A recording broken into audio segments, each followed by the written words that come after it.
Pendant des décennies, Hélène Rollet a incarné une forme de stabilité presque rassurante dans le paysage de la télévision française. Dans un univers où les carrières s'effondrent aussi vite qu'elles se construisent, où les scandales peuvent surgir à tout moment et où la célébrité ressemble souvent à une tempête permanente, elle faisait figure d'exception. Une présence douce, discrète, presque immuable, comme si rien ne pouvait vraiment l'atteindre. Pour des millions de téléspectateurs, elle représentait une sorte de repère émotionnel. Une voix familière, un visage connu depuis l'enfance, une personnalité qui semblait évoluer sans jamais se perdre. Là où d'autres artistes changeaient radicalement d'image, provoquaient ou cherchaient constamment à se réinventer, elle donnait l'impression de suivre une ligne droite, sans détour ni rupture.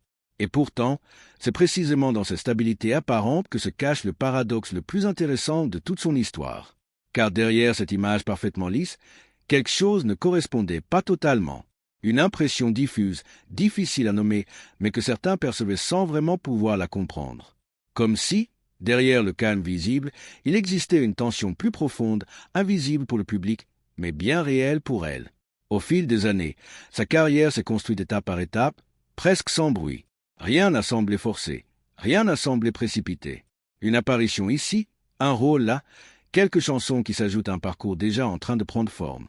Et progressivement, sans explosion médiatique spectaculaire ni transformation radicale, elle s'est installée dans le paysage culturel français. Mais ce qui rend son parcours unique, ce n'est pas seulement son succès. C'est la manière dont ce succès a été vécu de l'intérieur. Parce que pendant que le public la voyait grandir, évoluer et s'imposer comme une figure familière, une réalité totalement différente se construisait en parallèle. Une réalité beaucoup plus silencieuse, beaucoup plus complexe et surtout beaucoup moins confortable que ce que l'image publique laissait croire. Aujourd'hui, des années plus tard, alors que sa carrière est déjà inscrite dans l'histoire de la télévision et de la musique populaire, une vérité différente commence à émerger. Une vérité qu'elle a longtemps gardée pour elle, non pas par stratégie, mais par nécessité. Et cette vérité change profondément la manière dont on peut relire l'ensemble de son parcours. Ce n'est plus seulement l'histoire d'une artiste à succès. C'est l'histoire d'une femme qui a appris à évoluer dans un système qui exigeait constamment d'elle une chose qu'elle ne maîtrisait pas totalement, être au centre de l'attention, encore et encore, sans jamais flancher. Car ce que le public ne voyait pas, c'est que la scène, les projecteurs, les concerts et même les plateaux télévisés n'étaient pas simplement des lieux de réussite. Ils étaient aussi, paradoxalement, des espaces de tension intérieure.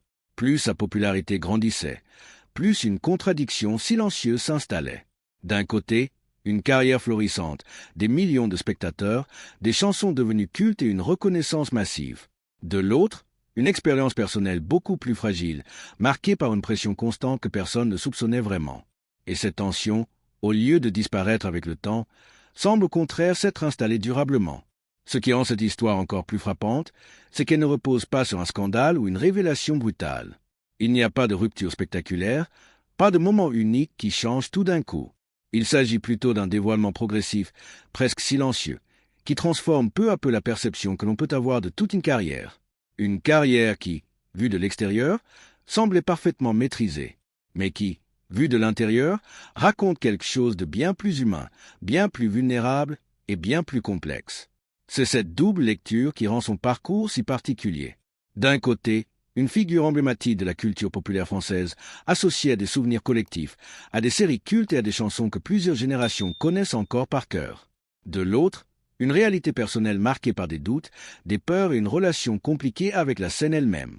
Et c'est précisément dans cet écart entre l'image et la réalité que se trouve le cœur de cette histoire.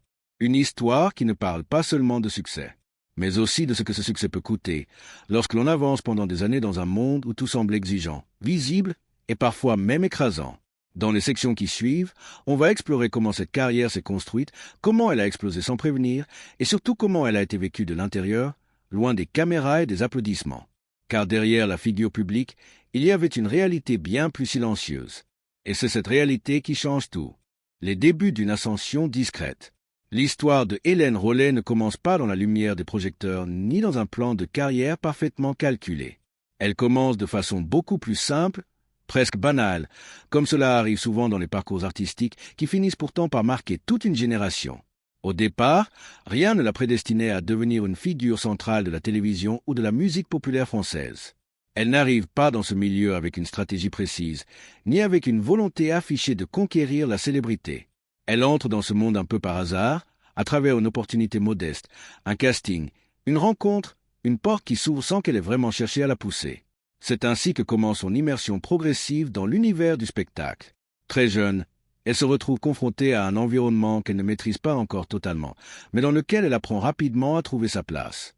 Elle observe, elle écoute, elle comprend les codes sans chercher à forcer les choses. Là où beaucoup essaient d'attirer l'attention immédiatement, elle adopte une posture différente, avancer sans précipitation. Cette attitude va devenir l'un des éléments les plus constants de son parcours. Une forme de discrétion active, presque stratégique sans en avoir l'air. Elle ne cherche pas à briller plus vite que les autres, elle cherche surtout à comprendre où elle se trouve. C'est dans ce contexte qu'elle commence à faire ses premières apparitions, d'abord dans des environnements modestes, puis progressivement dans des productions plus visibles. Rien ne se fait de manière brutale. Il n'y a pas de moment unique où tout bascule. C'est une accumulation lente d'expériences, de petits rôles, de premières expositions au public. Ce début de carrière est marqué par une caractéristique importante, la régularité plutôt que l'explosion. Elle ne devient pas célèbre du jour au lendemain. Elle construit une présence, presque sans que le public ne s'en rende compte immédiatement. Et c'est précisément cette progression silencieuse qui va poser les bases de sa future notoriété. À cette époque, le milieu dans lequel elle évolue est déjà très concurrentiel.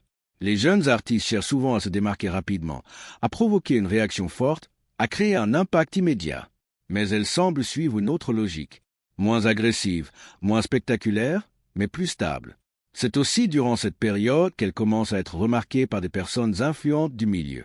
Parmi elles, une rencontre va jouer un rôle déterminant dans la suite de sa carrière, celle avec Jean-Luc Azoulay. Cette rencontre ne change pas immédiatement sa vie, mais elle introduit un élément décisif dans son parcours. Au départ, elle n'est pas encore positionnée comme artiste principale. Elle évolue dans les coulisses, dans des rôles secondaires, dans des fonctions qui ne la placent pas encore au centre de l'attention. Mais ce positionnement va rapidement évoluer. C'est ici que sa trajectoire commence à prendre une direction différente. Peu à peu, elle est repérée non pas pour une performance spectaculaire, mais pour une présence. Une manière d'être à l'écran, une forme de naturel qui attire l'attention sans effort apparent. Et dans une industrie où l'excès est souvent la norme, cette sobriété devient paradoxalement un atout.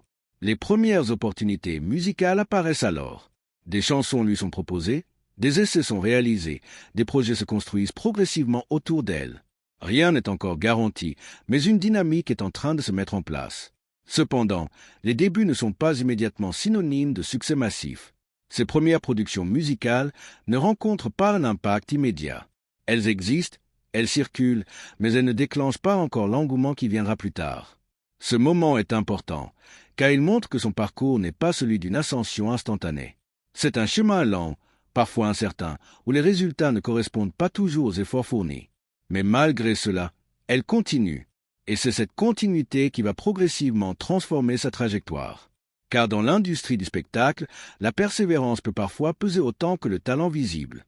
Elle reste présente, elle continue d'apparaître dans différents projets, elle s'installe dans le paysage médiatique sans chercher à forcer les événements. Progressivement, une familiarité commence à s'installer entre elle et le public. Les spectateurs ne la connaissent pas encore pleinement, mais ils commencent à reconnaître son visage, sa voix, sa présence. Et cette reconnaissance progressive va ouvrir la voie à un tournant décisif. Un tournant qui ne repose pas encore sur la musique, mais sur un personnage. Un rôle qui va changer non seulement sa carrière, mais aussi la manière dont le public va la percevoir pendant des années.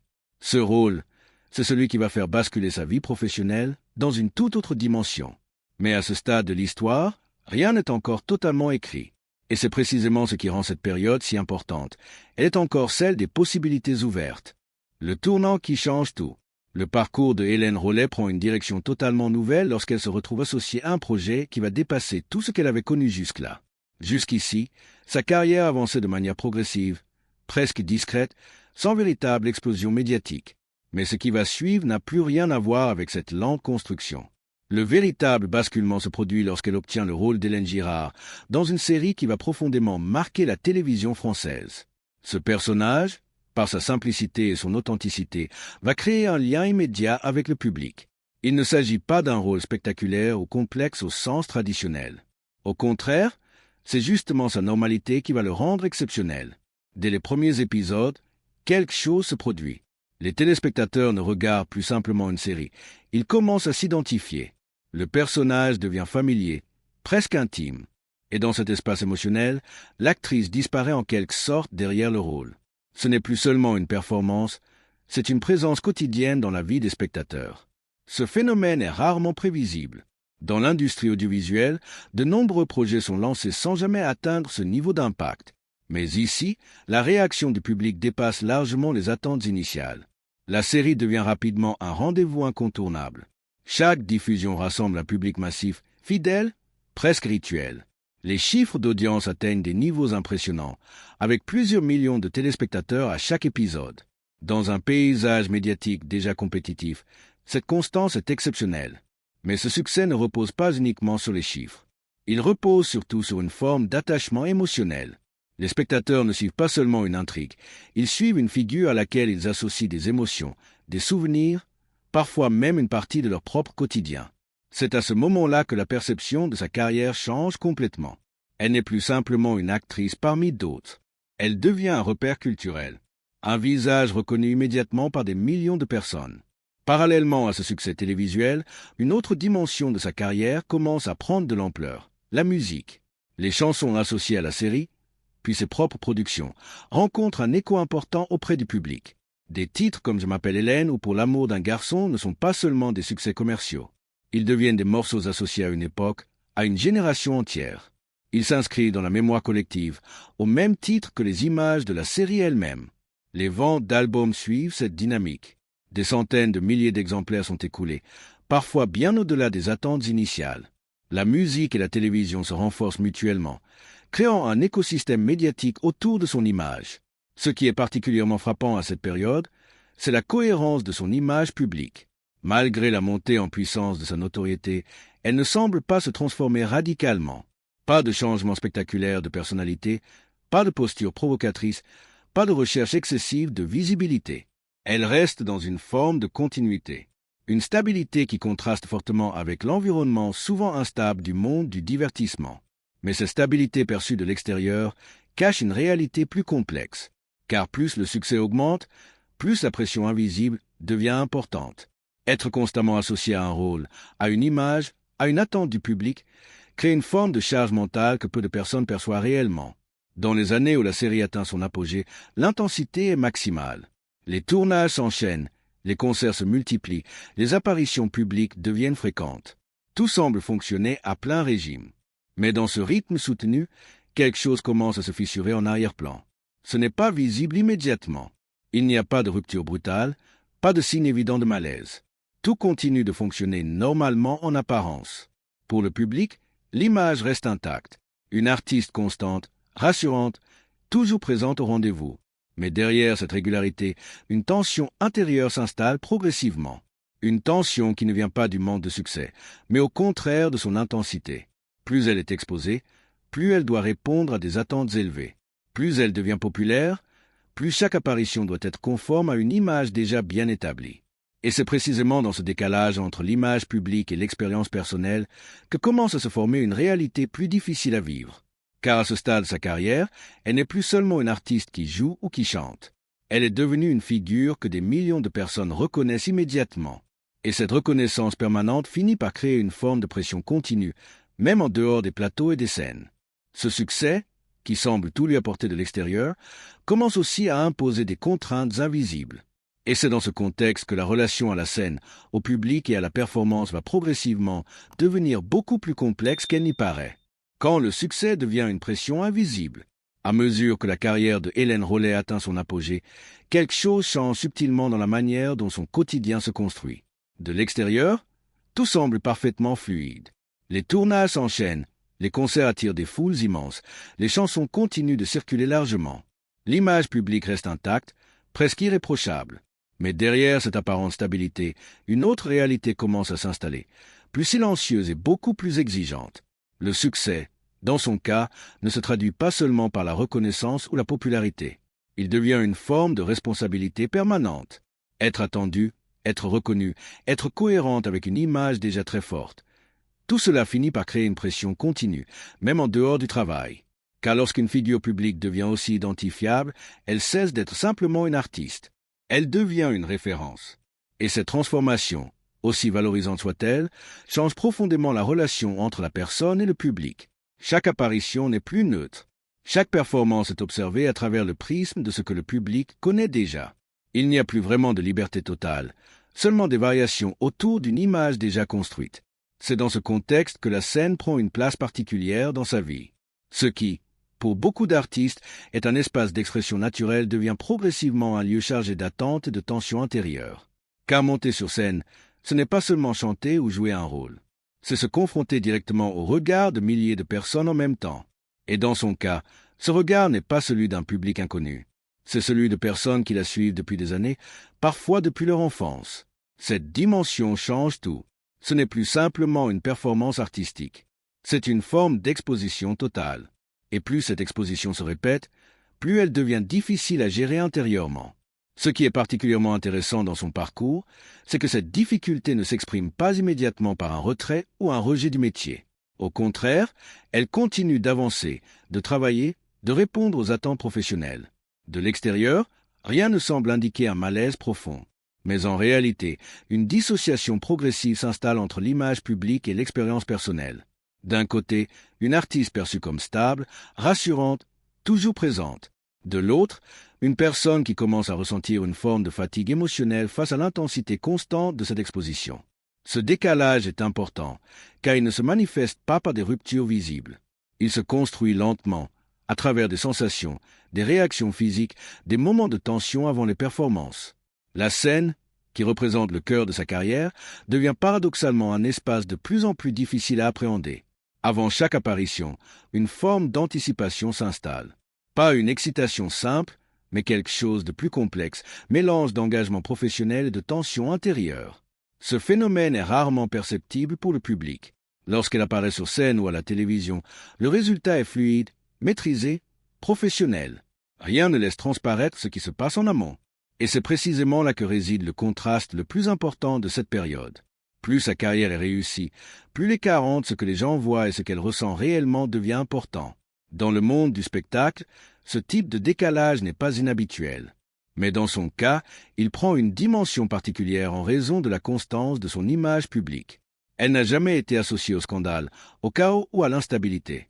Au contraire, elle incarne une forme de continuité. Et cette continuité rend encore plus difficile l'expression d'une fragilité éventuelle. Car lorsqu'une personne est perçue comme stable pendant des années, il devient difficile pour le public d'imaginer qu'elle puisse vivre une réalité intérieure différente.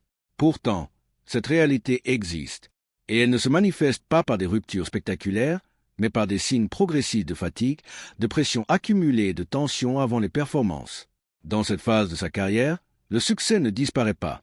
Il continue même de croître. Mais son impact psychologique devient plus complexe à gérer.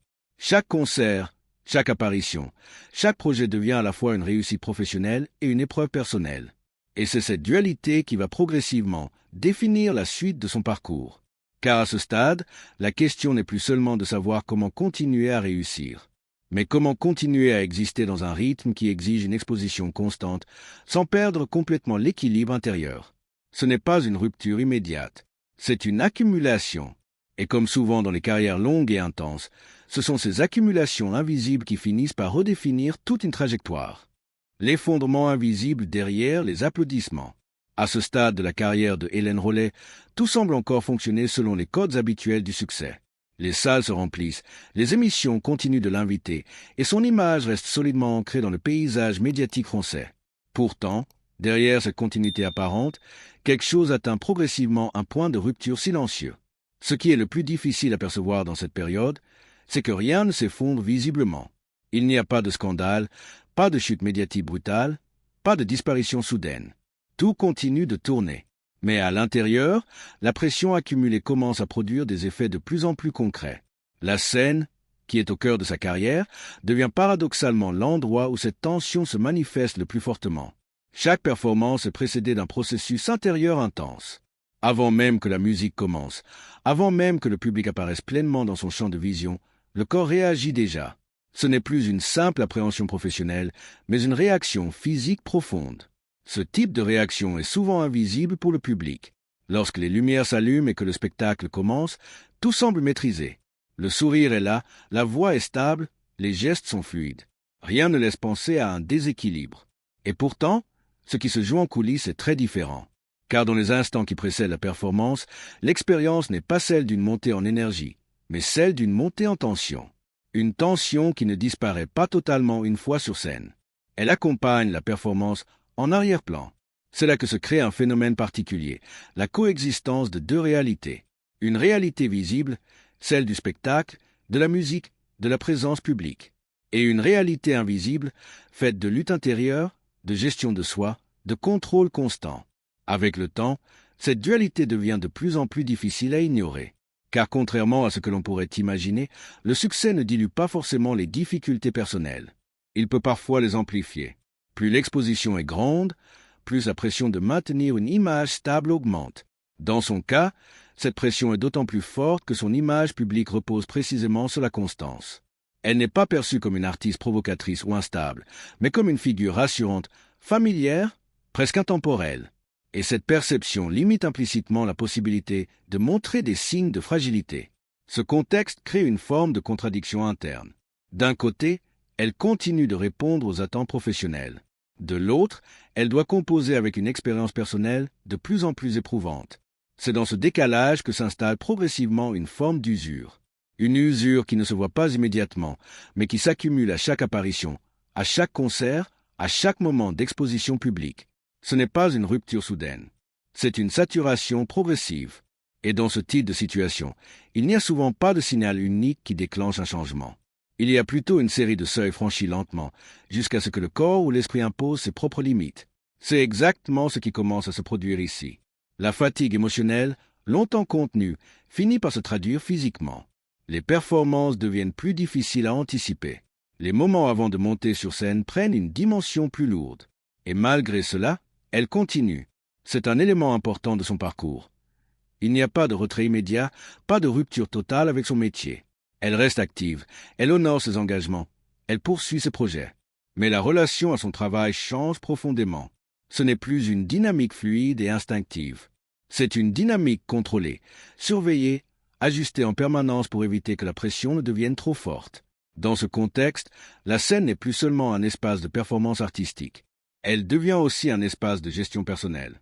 Et cette transformation modifie profondément la manière dont elle vit sa carrière. Pour le public, tout continue de sembler cohérent. Les concerts ont lieu, les apparitions sont assurées, les chansons sont interprétées.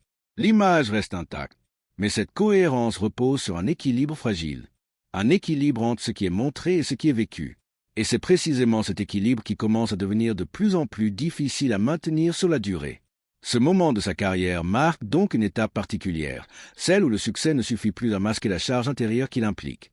Une charge qui ne se voit pas sur scène, mais qui accompagne chaque performance. Et c'est cette réalité invisible qui prépare la suite de son parcours. Le moment de rupture sur scène. Dans la continuité de sa carrière, Hélène Rollet atteint une période où la pression accumulée finit par dépasser ce qui peut être contenu silencieusement. Jusqu'ici, tout semblait tenir en équilibre. Les engagements professionnels étaient assurés, les apparitions publiques restaient maîtrisées et l'image globale de stabilité persistait. Mais cet équilibre, déjà fragile en coulisses, commence à montrer ses limites. Ce qui change dans cette phase, ce n'est pas un événement isolé annoncé à l'avance. C'est un basculement soudain qui survient dans un contexte pourtant habituel, une performance sur scène. Pour le public, ce type de moment est censé être parfaitement contrôlé. Un concert suit une structure, une énergie, un déroulement précis. L'artiste entre, la musique commence et tout s'enchaîne comme prévu. Mais dans certaines situations, le corps ne suit plus ce rythme attendu. C'est exactement ce qui se produit ici. Au cours d'un de ces concerts, alors que tout semble se dérouler normalement en apparence, une rupture physique survient. Ce n'est pas une décision, ce n'est pas un choix artistique, ce n'est pas un changement de programme. C'est une réaction involontaire du corps face à une pression devenue trop importante. Elle s'effondre sur scène. Pour le public présent, le moment est brutal, presque irréel. Une seconde plus tôt, la performance était en cours. La seconde suivante, tout s'arrête. Le contraste est si fort qu'il crée immédiatement une incompréhension dans la salle. Ce type d'événement marque toujours un tournant, car il fait passer une réalité intérieure invisible à une réalité publique impossible à ignorer. Jusqu'à ce moment, les difficultés pouvaient rester cachées derrière les performances. Mais une fois que l'incident se produit devant des milliers de personnes, le récit change de nature. Ce n'est plus seulement une question de fatigue ou de stress personnel. C'est un événement qui devient public, observé, interpréter, commenter. Dans les coulisses, la réaction est immédiate. Les équipes techniques interviennent, le concert est interrompu et la priorité devient la prise en charge de la situation. Mais ce qui est le plus marquant dans cet épisode, c'est la perception extérieure qu'il génère. Pour certains spectateurs, c'est un choc émotionnel. Pour d'autres, une incompréhension totale. Et très rapidement, comme souvent dans ce type de situation, les interprétations commencent à se multiplier. Le public n'a pas accès à la réalité complète du contexte. Il ne voit qu'un instant figé, sans le reste de l'histoire qui l'a précédé. Et dans ces conditions, les spéculations apparaissent rapidement. Pourtant, derrière cet événement, la cause réelle est bien plus simple et bien plus humaine que les hypothèses extérieures. Une accumulation de fatigue, de pression et de tension physique qui finit par dépasser les limites du corps. Au final, le parcours de Hélène Rollet montre quelque chose de beaucoup plus complexe que l'image lisse que beaucoup ont gardée d'elle pendant des années. Derrière une carrière marquée par le succès, les chansons cultes et une présence télévisuelle devenue presque familière, il y a eu une réalité beaucoup plus silencieuse, faite de pression, de peur et d'adaptation constante. Ce qui rend son histoire particulière, ce n'est pas seulement la réussite, mais la manière dont elle a été vécue de l'intérieur. Une réussite qui n'a jamais été totalement simple à porter, surtout lorsqu'elle s'accompagne d'une exposition permanente et d'attentes énormes du public. Avec le temps, elle a appris à rééquilibrer sa vie, à s'éloigner quand il le fallait, à revenir à son rythme, à choisir ses projets avec plus de prudence. Et surtout, à continuer sans se perdre complètement dans le regard des autres. Son histoire rappelle une chose importante. Derrière chaque figure publique, il y a toujours une personne réelle, avec ses limites, ses émotions et ses combats invisibles. Et parfois, ce sont justement ces combats qu'on ne voit pas qui racontent le mieux une carrière entière. Si cette vidéo vous a intéressé, n'hésitez pas à laisser un like, à vous abonner et à partager vos impressions en commentaire. Est-ce que vous imaginiez ce côté de sa vie? On se retrouve très vite pour une prochaine histoire.